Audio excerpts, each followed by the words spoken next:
La matinale RCF, le grand invité. 8h10, c'est l'heure de notre grand invité. Bienvenue. Emmanuel Macron en déplacement à Marseille pour présenter l'acte 2 de son plan Marseille en grand. Marseille qui subit l'insécurité mais aussi un taux de chômage plus important que la moyenne nationale. Pour autant, à une dame qui évoquait son fils en difficulté pour retrouver un emploi, Emmanuel Macron a répondu hier, je cite « Moi je vous promets, je fais le tour du Vieux-Port ce soir avec vous. Je suis sûr qu'il y a 10 offres d'emploi. Mais ça n'est pas forcément aussi simple. » Pour en parler ce matin, nous recevons François Héguin. Bonjour. Bonjour Pierre-Hugues. Vous êtes directeur de Massajob, une association qui accompagne les habitants de Marseille vers le réemploi. Faire le tour du Vieux-Port pour trouver du travail, est-ce que c'est aussi simple que cela ? Quand j'ai entendu parler le président avec effectivement cette idée-là, il y a à la fois du bon et du moins bon. De fait, en tout cas à Massajob depuis 8 ans, ce qu'on essaye de faire, c'est permettre aux personnes d'agir par elles-mêmes, donc d'aller faire ce tour du Vieux-Port, d'aller à la rencontre d'effectivement de restaurateurs, d'hôteliers, d'entrepreneurs qui ont des difficultés à recruter.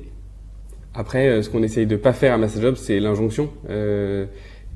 Parce que ce qu'on veut offrir aux personnes, c'est du temps, de l'espace pour qu'elles puissent prendre conscience de ce qu'elles veulent, de comment elles pourraient le faire.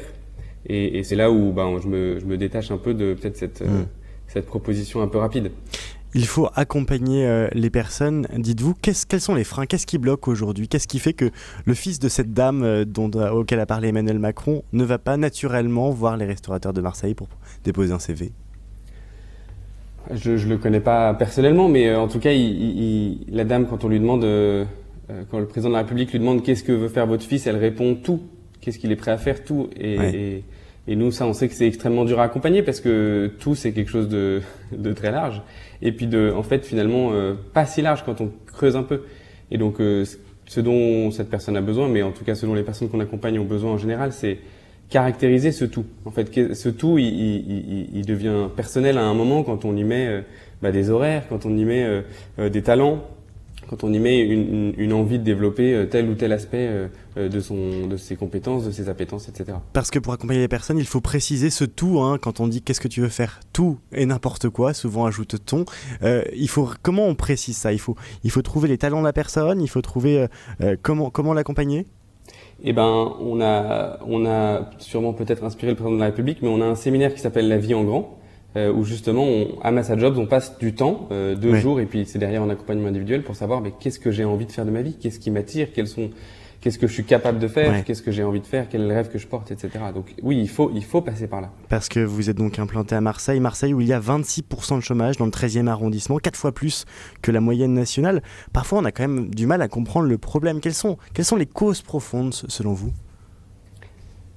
Je suis pas expert de cette question. Je pense que là, le président de la République serait plus doué que moi, mais moi, ce que je perçois, vous rencontrez beaucoup de personnes, effectivement, avec Massajob.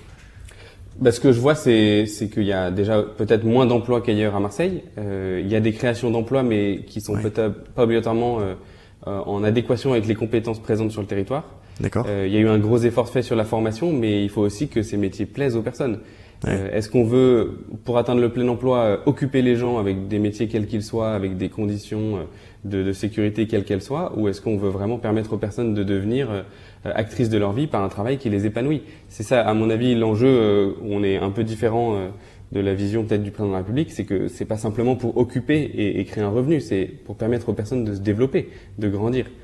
Et à Marseille, il y a peut-être une inadéquation qui est assez forte, et puis il y a peut-être aussi une habitude peut-être plus ancrée de difficultés, d'enclavement à trouver du boulot, etc. Et qui est plus longue à déraciner. Alors après, moi je vois que depuis 8 ans les choses ont évolué, il y a quand même beaucoup plus d'emplois disponibles. Après, moi j'ai l'impression que depuis 8 ans la qualité des emplois s'est aussi dégradée, surtout sur les emplois les moins qualifiés. Qu'est-ce que vous entendez derrière qualité des emplois? Ça va être beaucoup de freelance, d'auto-entreprise qui s'est développé. Ça va être des contrats plus courts parce que les charges sociales sont moins élevées, etc. Donc c'est une baisse de la qualité de l'emploi. On n'est plus sur un CDI à temps plein qui permet aux personnes de déménager, de sortir du logement social ou peut-être même d'emprunter. Mais vraiment, on est là pour une activité, pour subsister, et il y a une perte, moi je trouve en tout cas, de la qualité de l'emploi dans ce que j'observe de ma petite fenêtre.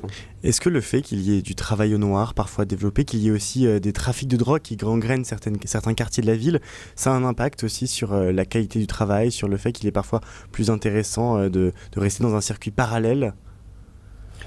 Ça dégrade la qualité de la vie. C'est sûr que quand il y a cette tentation-là de rentrer dans le trafic, ou cette unique voie-là, parce que parfois c'est pas une tentation, c'est juste qu'il y a que ça, ça dégrade la qualité de la vie. Après, moi les jeunes que j'ai pu accompagner qui étaient tentés par le trafic, c'est quelques années. Après, ils ont envie d'une vie, d'une vraie vie, quoi, d'une vie en grand, normale, sans risque, sans prendre le risque de mourir, ou d'être arrêté ou d'aller en prison. Et ils arrivent à s'en sortir, j'allais dire, ou en tout cas à vouloir se dire je vais peut-être diviser mon salaire par 2 ou 3, mais je serai dans l'économie blanche par opposition à l'économie noire.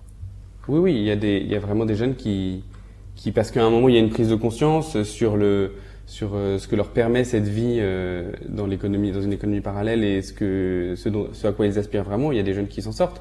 Après, ce qui est compliqué, c'est que ça demande du temps. Oui.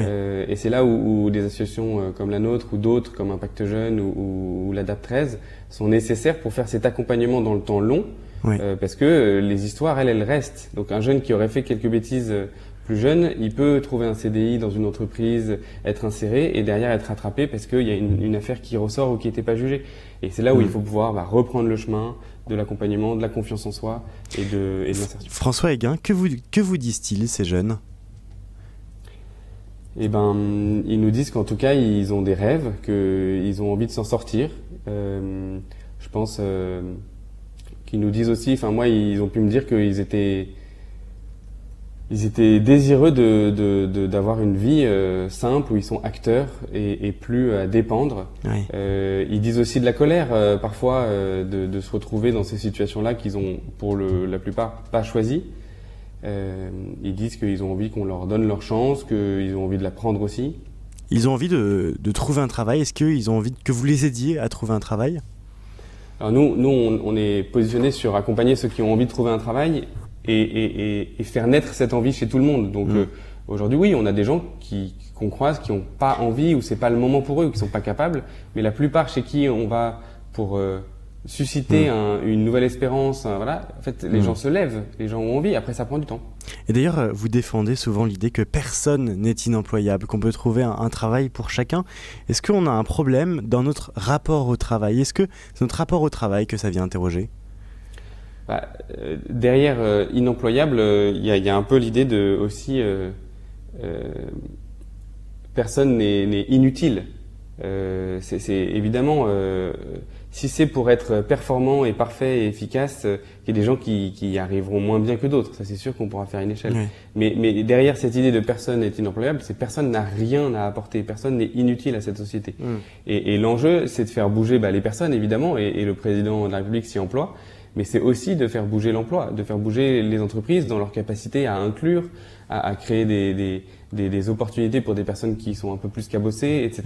Et ça, il y a des choses qui se passent. Il y a des entreprises, il y a des formations qui existent, qui sont de plus en plus, qui insistent de plus en plus sur cette dimension inclusive. Je pense au campus de l'inclusion à Marseille et d'ailleurs partout en France, qui œuvrent pour que les entreprises bougent. De quoi s'agit-il ? C'est en bougeant tous ensemble que ça va marcher. Le campus de l'inclusion, peut-être. Comment est-ce que les entreprises, on les aide justement à faire confiance à ces jeunes, à ces personnes ?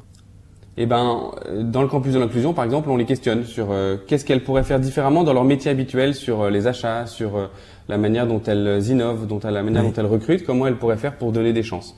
Et ça passe très simplement. Par exemple, à Marseille, il y a une initiative qui s'est lancée qui s'appelle Des gains sans stage, qui permet à des jeunes de 3e d'intégrer des entreprises auxquelles ils n'auraient jamais pu prétendre pour un stage de 3e. Et on sait que le stage de 3e, c'est pas crucial et en même temps, ça ouvre un horizon, ça permet à quelqu'un de découvrir le monde de l'entreprise plutôt que la pharmacie ou le kebab du coin. Et ça, c'est une super initiative que des entreprises ont mise en œuvre.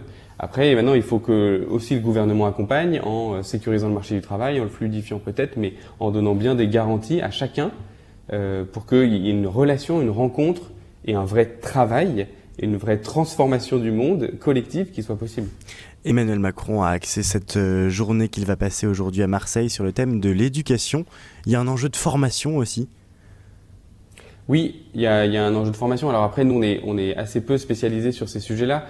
Mais nous, on pousserait pas mal. Alors c'est à la jonction entre l'éducation et la formation. C'est de travailler dans les écoles sur les questions de connaissance de soi, de confiance en soi, qui permettent derrière d'être armé pour affronter un marché du travail qui évolue énormément, qui est bouleversé par des changements comme l'intelligence artificielle ou le télétravail, etc. Et donc il y a un enjeu à permettre aux personnes d'être en mesure de se connaître, d'aimer qui elles sont, et puis de voir les talents qu'elles ont à mettre au service du monde. Les talents. Ça peut se faire à l'école. Et justement, aujourd'hui, l'école, elle est capable de révéler les talents? Il y a des écoles qui y sont, et je crois que le président de la République va travailler justement aujourd'hui ça dans sa visite. Il y a des écoles qui axent sur faire briller son trésor, révéler ses talents. Je pense au cours aux ANAM à Saint-Just qui travaillent énormément ça.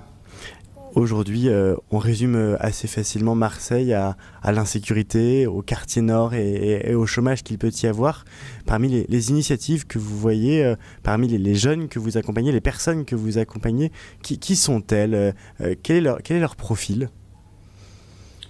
Les personnes qu'on accompagne, elles sont pour la plupart elles sont pour 55% des jeunes de moins de 30 ans. Donc c'est beaucoup de jeunes. Des jeunes qui sont, j'allais dire, entre guillemets, un peu paumés, en tout cas qui savent pas très bien quoi faire de leur vie. Ouais, alors pas que, il y a aussi des gens qui sont en études, mais à qui il va manquer le bon contact, le réseau pour la recherche de stage, et on voit que ça fait la différence d'avoir le bon stage. Il y a aussi des papas qui sont un peu perdus face au nouveau code du travail. Il y a des mamans qui ont jamais travaillé, enfin qui ont énormément travaillé pour leur famille, mais qui ont jamais eu d'emploi, et qu'on accompagne du coup sur transférer les compétences qu'elles ont développées à la maison au travail. Comment ça? C'est-à-dire qu'elles étaient mères au foyer, comme on dit, et je mets des guillemets sans doute à ça, et vous les accompagnez en disant, bah voilà, vous avez développé plein de compétences en faisant cela? Exactement, et donc ça c'est les rendez-vous que moi j'aime particulièrement. C'est voilà, une dame qui rentre dans le bureau et dit, bah moi j'ai eu 3 enfants, 4 enfants, et puis j'ai jamais travaillé, je sais rien faire. Ah bon, bah c'est dingue, mais du coup vous avez fait quoi avec vos enfants? Et j'imagine ils ont grandi, ils ont été nourris, enfin voilà. Et donc on a tout un exercice qui permet à ces personnes, à ces mamans de découvrir qu'en fait elles sont capables, qu'elles sont bourrées de talents, de compétences. Et après ça va être l'enjeu de faire le lien petit à petit entre ce qu'elles ont fait à la maison et ce qu'elles pourraient faire en entreprise. Et là on a des très beaux parcours, et puis c'est des profils qui généralement en plus rassurent les entreprises, parce que derrière il y a une vraie capacité de travail, de sérieux, de rigueur, de ponctualité, etc. Et vous mentionniez aussi des papas qui sont parfois déboussolés face au changement du monde du travail? Bah oui, je pense à des papas que j'ai pu accompagner, pour qui bah voilà les procédures qui se sont numérisées, ou pour comprendre un marché du travail qui est de moins en moins lisible, avec des statuts qui sont de plus en plus différents, des chantiers qui sont morcelés, sous-traités, voilà. Il y a plein de choses qui font que le marché du travail est moins compréhensible, et donc nous on a un gros enjeu de traduction, d'accompagnement, de création d'espaces, de rencontres simples. On se retrouve juste simplement autour de qui on est et est-ce qu'on a envie de travailler ensemble, et plus simplement un marché de l'emploi qui est quand même assez complexe et de plus en plus caché. De plus en plus basé sur les réseaux personnels de chacun. Bah, ça c'est le marché caché de l'emploi, ça fait déjà quelques années qu'on est conscient de ça, mais voilà, les offres sont de moins en moins visibles. Donc pour des personnes qui ont appris à postuler à des offres, il faut changer complètement de logique et passer dans une logique de réseau, dans une logique de connaissances interpersonnelles, de candidature spontanée et de rencontres peut-être gratuites au début, qui donneront lieu à un boulot plus tard, et de mobilisation de son réseau personnel. Moi, j'ai plein de personnes qu'on a accompagnées où on avait un peu la frustration que ce soit pas grâce à nous, entre guillemets, parce qu'on aimerait bien s'attribuer quelques mérites parfois, mais qui trouvaient du travail parce que leurs voisins leur proposaient un boulot, ou qui trouvaient du travail parce que un ancien patron les rappelait. Et c'est ça ce que nous aussi on veut générer à MassaJob, c'est recréer des liens, pas simplement contractuels d'emploi, mais des liens de fraternité, parce que voilà, on a aimé travailler ensemble, on va se recontacter, il y a eu une pause, on reprend, etc. Merci beaucoup François Héguin. Je rappelle que vous êtes directeur de MassaJob. Oui, MassaJob à Marseille. N'hésitez pas à venir nous visiter, et puis n'hésitez pas à nous soutenir pour qu'on continue de faire ce travail-là. Merci beaucoup d'avoir ce matin été notre invité pour évoquer cette situation de l'emploi à Marseille.